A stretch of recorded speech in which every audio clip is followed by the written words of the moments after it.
apšviesti daugiau negu pusę Kauno. Man rodos. Hidroelektrinė.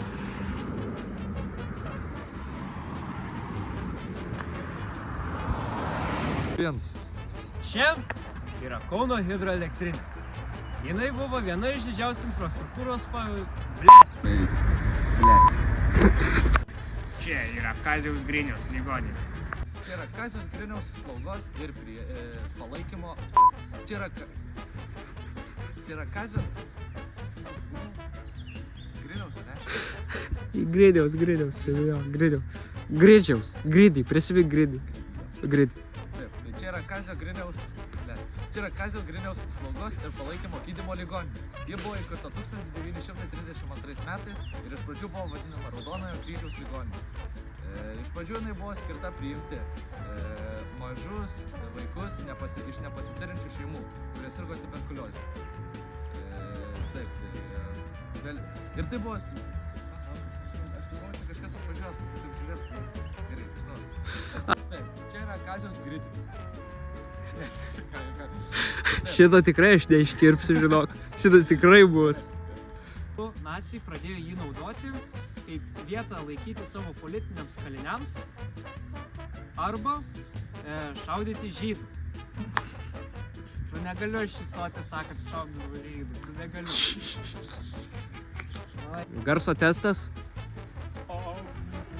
Do, re, mi, fa, sol, la, si, do. Dabar atvykome prie Jono Basanavičiaus paminklo. Pažiūrėk. Čia yra. Karvės, Čia yra partizano akmenių. Yra KTU inžinerijos licėjaus Vaidoto gatvės padalinys. Jis yra mokykla, jis... O koks gražuolis. Pradedam. Taip. Tas... Kaip? Raut. Biškį į kairę pajudė gal. Kad vidurį, jo dar biškį, dar. Всё, judam. Taigi, tu meno stilių.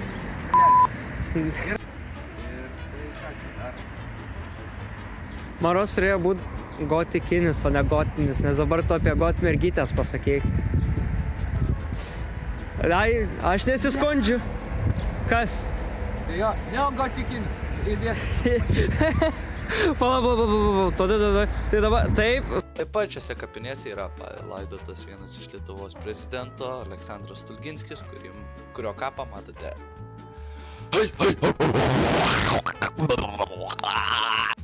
Taip pat kapinėse yra palaidotas vienas iš Lietuvos prezidento Aleksandras Stulginskis, kurio kapą matote vaizdo įraše.